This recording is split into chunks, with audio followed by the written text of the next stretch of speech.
está confirmado, enfim, uma bola dentro. Lá ele, do boliviano Edinaldo Rodrigues, CBF e Carleto Ancelotti chegaram a um acordo. A proposta é para que o treinador italiano assuma o comando da seleção brasileira a partir de junho, na próxima data FIFA. Queria dizer que eu tô empolgado, tipo esse post aqui, ó. É questão de tempo. Como que a gente vai organizar a sexta estrelinha aqui no emblema da CBF da sexta Copa do Mundo que o Brasil já vai ganhar em 2026? Eu já tô com o pensamento aqui, eu acho que a pirâmide aqui, né, pra a hierarquia, acho que essa daqui... Ah, não, essa daqui é a opção 4. A opção 4 ficou a mais bonita, mas eu vejo muita gente ainda desdenhando e duvidando deste homem. Mas eu gostaria de dizer, meu parceiro, essas rugas, esse cabelo branco, não é sinal de velhice, é sinal de experiência. Um homem que ganhou Champions League na década de 80, de 90, 2000, 2010 e 2020. Você acha que ele é só refém de bons jogadores? Eu fico puto quando eu escuto uma parcela de pessoas falando isso daí. Mas se a gente for ver, ele tem grandes feitos na carreira, né? Fora essa daí de ter ganho tanta Champions League, mano, ele transformou o futebol do cara que pode ser a maior referência para nossa seleção brasileira. Hoje é muito distante pensar uma parada dessa, mas cara, com o Ancelotti, o Vini Júnior marcou 90 gols no comando dele no Real Madrid. O que era o Vini antes do Ancelotti chegar no Real Madrid? Não era nada, cara. Era motivo de chacota. Esse vídeo aqui até mostra o carinho que ele tem pelo Vini. Os dois criaram até um laço meio que diferente, que na hora que o Vini Júnior vem dar um abraço, o Vini Júnior fica meio assim, né? Que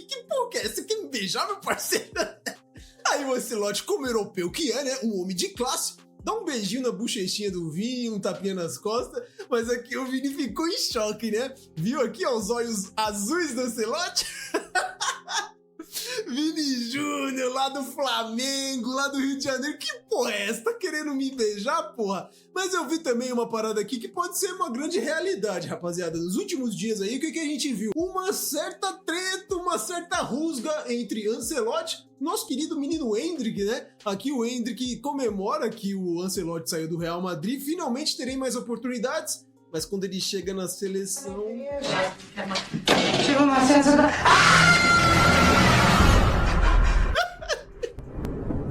O pesadelo está aqui! Eu estou na seleção, menino Endrick, mas comigo você vai jogar bola, meu parceiro. E também aqui, rapaziada, ele é muito parceiro dos BR. Ele conseguiu levar o Kaká pra noite. Aqui o Kaká, sei lá o que tava passando na cabeça dele. E tava formando um narguilinho, mano, com o goleiro Dido e Ronaldo Fenômeno na época de Milan. Ele gosta dos BR. Porém, a parada é uma só. Se criou um mito que o Carlo Ancelotti é um cara que não estuda, que não tem tática, que é só toca no Vinícius lá que ele faz gol. Olha aqui, no quadro tático, ele já define muito bem o que ele gosta que seus jogadores façam.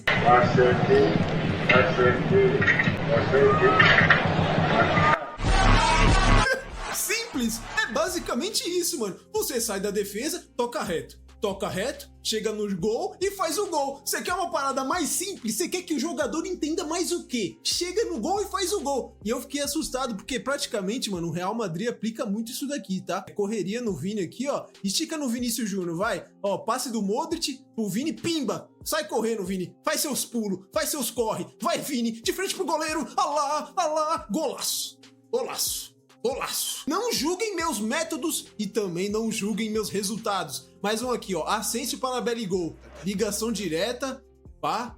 Lançamento lá na frente. Belligol saiu correndo de frente pro goleiro. Encobriu. Nós vamos ganhar o Hexa na base do chutão. Eu quero que se foda. A gente vai ganhar o Hexa na base do chutão. Eu quero que se foda. Mais um chutão. Corre, Brahim Dias. Corre, me abraça. Goleirão aqui saiu que nem maluco contra o Atlético de Madrid. Aqui também, ó. Militão pra Brahim Dias. Rapaziada, são vários e vários lances. Tem esse tipo de jogada, tá? Mais uma aqui, ó. Chuta lá pra frente. O Brahim Dias. Só tem que treinar a cavada. Os jogadores da seleção só tem que treinar a cavada. Essa daqui é clássica. Goleiro do Real Madrid no contra-ataque. Sai correndo o Vini Júnior. Coloca ele de falso 9 ali, ó. Tchau, obrigado. Tira o goleiro e faz o golaço. Faz o golaço. Aqui, ó. Vinícius Júnior Barcelona. Toque do Belligol. Aqui. Mas aqui, tipo, foi mais trabalhado. Tem que sair da zona de impedimento. Eu acho que esse daqui, ó, é a grande referência de como o Kroos fez diferença nesse tipo de jogo do Real Madrid, nesse estilo de jogo do Ancelotti. Quem não lembra? Kroos recebe e faz aqui, ó. Nem as garotas que trabalham no job de noite, quando o carro para. Só passa, Vini. Só passa. Olha o passe do cara. O que o Vinícius Júnior jogou nessas eliminatórias contra o Bayern de Munique foi loucura, rapaziada, absurdo. E aí a gente vai ver, ó, tem uma coleção de lances, o cara fez com vários e vários jogadores, tem com o Rodrigo, tem aqui também com o Vinícius Júnior. Mas lógico que isso daqui tudo é brincadeira, né, rapaziada? Eu separei aqui o vídeo do meu parceiro Futebol Máximo, como será a seleção brasileira de Carlo Ancelotti. E aqui ele destrincha toda a forma de jogo do Carleto. Vamos ver de fato se isso daí vai combinar com a seleção brasileira e se a gente pode se empolgar com um possível título de Copa do Mundo. Rapaziada, o link oficial vai estar aqui na descrição. Prestigiem o canal Futebol Máximo, valeu? Bora aqui pro vídeo? Você já parou pra pensar como seria a seleção brasileira montada por Carlo Ancelotti? Toda noite, todo dia, a todo momento. Desde que começou essa especulação aí, eu não aguentava mais Dorival, não aguentava mais Diniz, só penso no homenzinho da cabeça branca. Que fez história no Real Madrid, pode comandar a seleção. Mas será que ele vai repetir a fórmula que deu certo na Europa ou vai construir um trabalho do zero? Eu fui atrás das pistas, analisei o que ele fez no Real Madrid, o momento atual da seleção e o que eu encontrei muda tudo. O Real Madrid da temporada 2023-2024 foi multicampeão e campeão da Champions, sendo dominante praticamente em todos os contextos do jogo. Era um time que conseguia ser muito efetivo em ataques rápidos, atacando as costas da profundidade, usando muito Vini, Rodrigo, Bellingham pisando por ali, mas um time que também conseguia controlar o jogo contra adversários que baixavam mais o bloco. Circulava de um lado para o outro e tinha uma peça-chave que não é nenhum dos nomes convencionais. O segredo tinha nome e número: Toni Kroos. E essa é a grande questão, rapaziada. A seleção brasileira. Quem poderia fazer um papel de Toni Kroos? Bruno Guimarães? Sei lá. Tem outro volante aí, eu não vejo nenhum outro volante sem ser o Bruno Guimarães, que tem esse poder de passe, de lançamento, de digitar o ritmo do jogo. E olha lá que eu ainda tô forçando muito, tá? A gente não tem Gerson, poderia ser isso. Eu vejo mais o Gerson como retenção de bola. Aquele cara que segura, consegue distribuir o jogo. Mas ninguém, eu acho que ninguém no futebol hoje chega perto desse homem aqui que parou no auge, tá? Ele, se quisesse estar jogando, ainda conseguia. A forma com que o Real conseguia variar de modelo de jogo dependendo do contexto e conseguir ser um time dominante independente do cenário passa muito pelo alemão. Aqui a gente tem um contexto muito claro do Real Madrid contra o Bayern de Munique, um jogo decisivo de Champions League, que a gente vai ver o Kroos bem na base da jogada para promover um ataque rápido, sem tanta ocupação do campo de ataque, sem tanta circulação, mas o Kroos aqui como um primeiro volante se reinventando na carreira para ser fundamental para decidir esse jogo. Perceba. Cara, e aqui foi aonde eu vi que o Carlo Ancelotti ele manja muito de futebol, rapaziada. Quem ia garantir que depois da saída de um dos maiores camisas 5 do Real Madrid, um cara que tem um poder de marcação absurdo, desarma pra caramba, o que o Ancelotti faz? Qual o movimento que ele faz? Ele tinha um jogador que tinha essas características,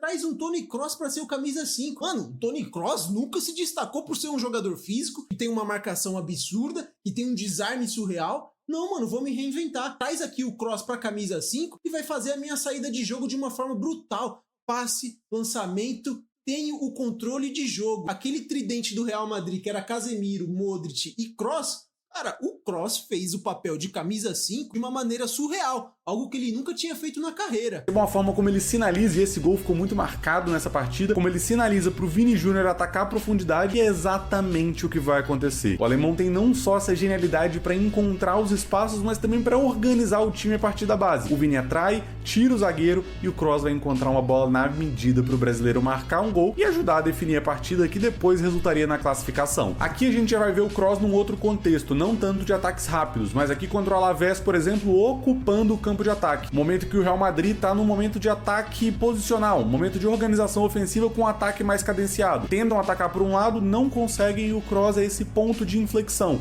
É o cara que vai buscar a bola de um lado para levá-la pro outro, sempre construindo de frente. E aqui com a genialidade, mais uma vez, lançando na profundidade. Um adversário com as linhas armadas, com pouco espaço, vai encontrar o Bellingham no segundo pau para marcar o gol que vai abrir o placar. E tem mais, defensivamente o Kroos também tinha uma importância fundamental. O Real Madrid jogava geralmente com um trio de meias e o Kroos era o meia mais centralizado. E ele tá por ali, dava mais liberdade que os outros meias saltassem para pressionar. Aqui a gente vai ver o Valverde saindo de posição para vir incomodar o lateral do Barcelona, porque ele sabe que nas costas dele vai ter o Toni Kroos na cobertura. Não é o jogador mais rápido, não é o jogador mais forte, mas um jogador muito inteligente na ocupação de espaço e com uma liderança muito acima da média. Aqui vai fazer muito bem a cobertura sem ter que percorrer grandes distâncias, intercepta e mata o ataque do adversário. adversário. Aliás, se você curte esse tipo de leitura mais tática do jogo para entender os pormenores, os detalhes, ativa o sininho de notificações aqui embaixo. Tem vídeo novo toda semana destrinchando o que os times realmente estão fazendo, porque o jogo muito bom, rapaziada. Além do placar. Temporada 2024-25 e com a aposentadoria do Kroos, o Real Madrid virou um outro time. Se antes jogava com esse trio de meias para ter um trio na frente com Rodrigo, Vini e Bellingham, agora o time tinha não só que sustentar a ausência do alemão, mas comportar Kylian Mbappé no time titular.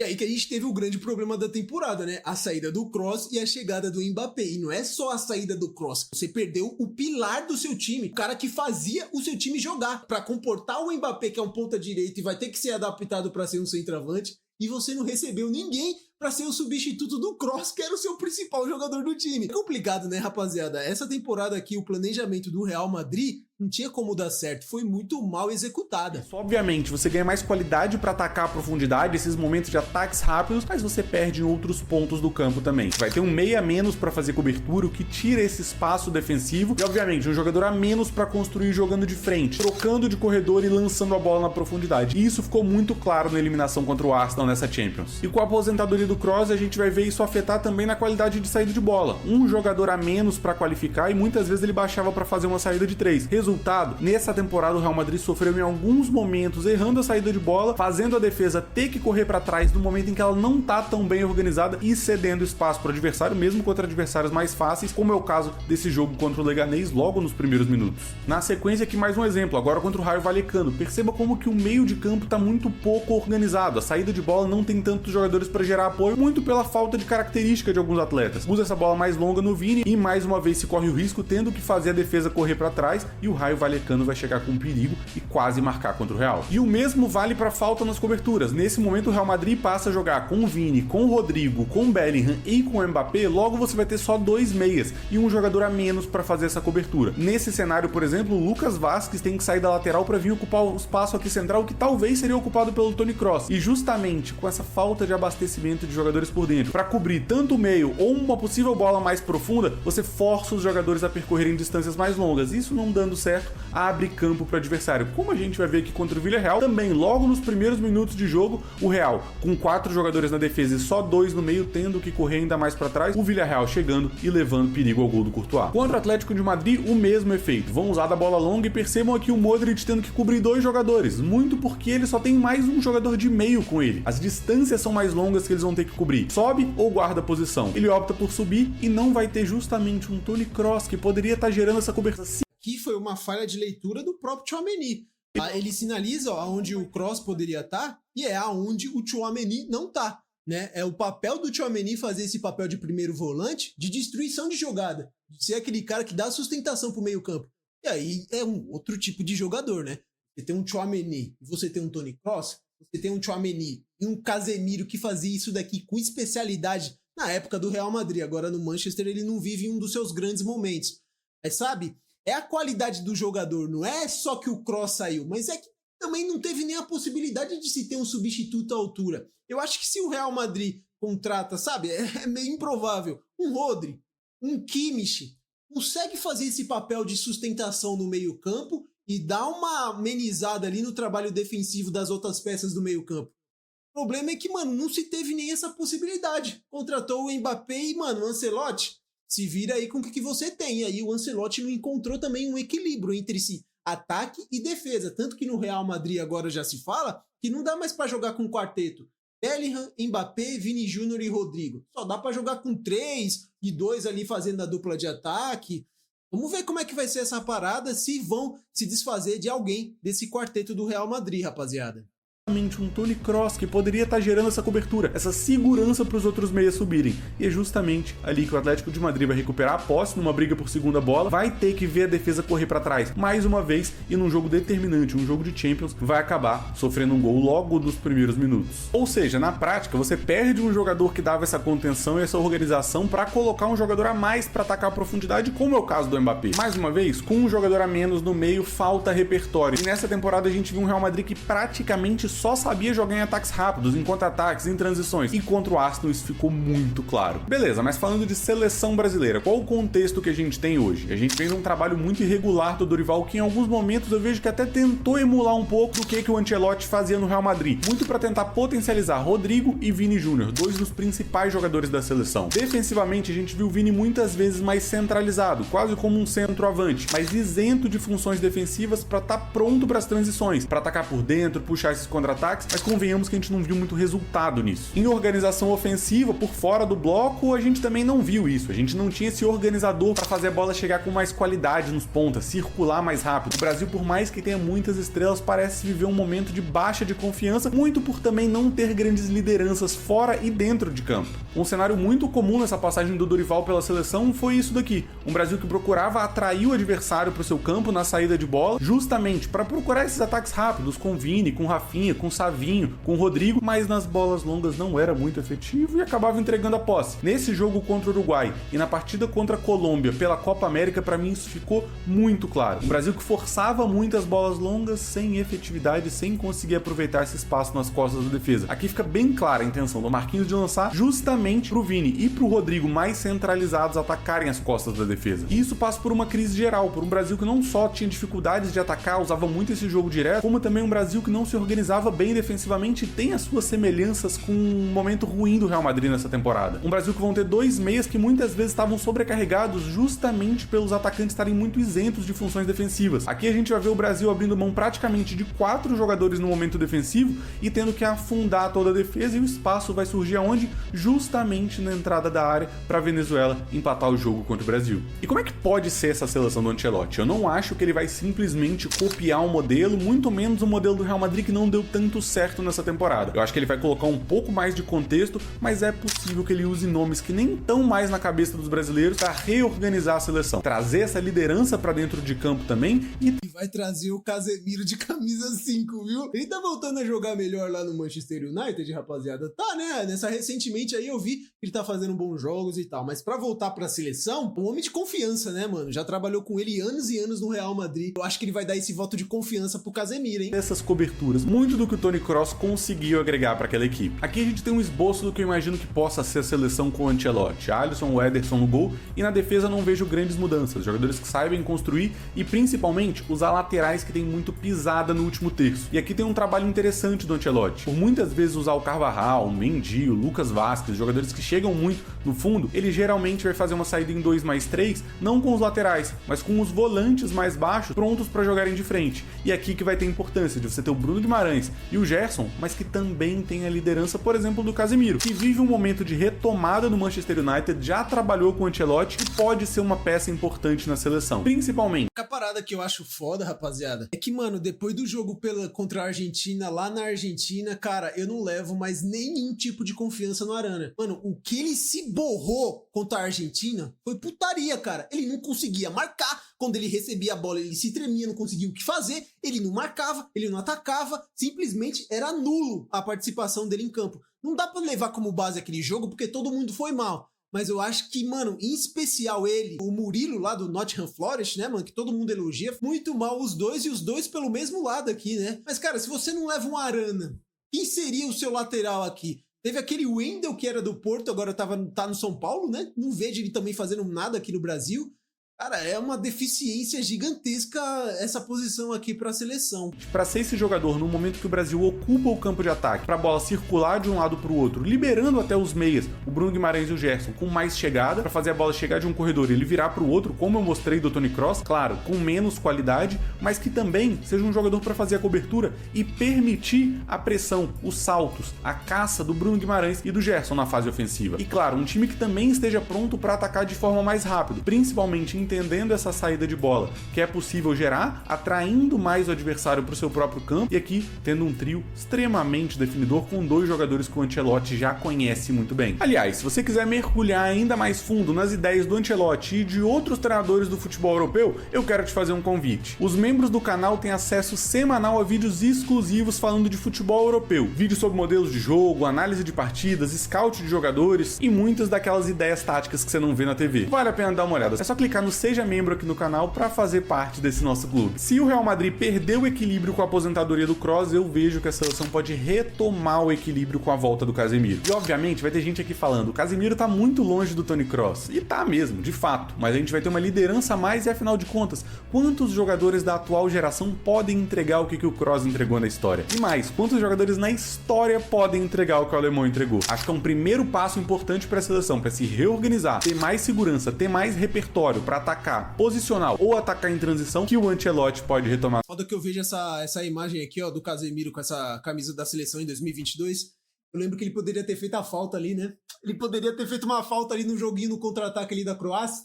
Ele puxa ali o carinha ali, ó, não lembro quem era, alguma coisa assim. Ele poderia ter feito uma falta e impedido a peste do contra-ataque. Caralho, eu não supero esse Brasil e Croácia, mas nem que a vaca tussa, rapaziada. Tem mais repertório para atacar posicional ou atacar em transição, que o Ancelotti pode retomar no Brasil. E se esse plano funcionar com um meio campo organizado e mais liberdade no último terço, quem sabe o título não pode estar mais perto do que parece. É isso, rapaziada. Vamos ver como é que vai ser essa parada aí. Já tá mais do que definido, né? Enfim, Carleto Ancelotti chegou na nossa seleção brasileira. Se vocês gostaram do vídeo, rapaziada, Futebol Máximo, o link vai estar aqui na descrição. Prestigiem lá o canal do cara, conteúdo absurdo, né? Muito melhor do que o meu, por isso que eu trouxe aqui pra dar uns pitaquinhos. Mas, pô, rapaziada, eu acho que é mais ou menos isso daí o que ele pode entregar na seleção brasileira. Agora vai da gente ver se vai dar certo, se com as peças da seleção ele vai conseguir fazer, no mínimo, uma seleção segura defensivamente e que consiga propor o jogo ofensivamente também. E que a CBF vai propor a ele um contrato até 2030, então ele teria como segurança atuar agora na Copa de 2026 e também estar presente no próximo ciclo para 2030. Acho mais do que justo, né? A Copa de 2026 já tá batendo aí na porta. Vamos ver como de fato vai ser essa parada e como vai ser a passagem de Carlo Ancelotti comandando a seleção brasileira. Em uma parada que parecia um sonho tão distante, o homem chegou. Deixa aqui nos comentários, rapaziada, tudo que vocês acharam do vídeo. Tem algum detalhe aí que faltou ser citado? Deixa aqui nos comentários que assim que der eu vou estar deixando aquele like. Vou estar respondendo vocês. Espero que vocês tenham gostado do vídeo. Se gostaram, deixa o like, se inscreva no canal que vai me ajudar demais. Valeu, até o próximo vídeo.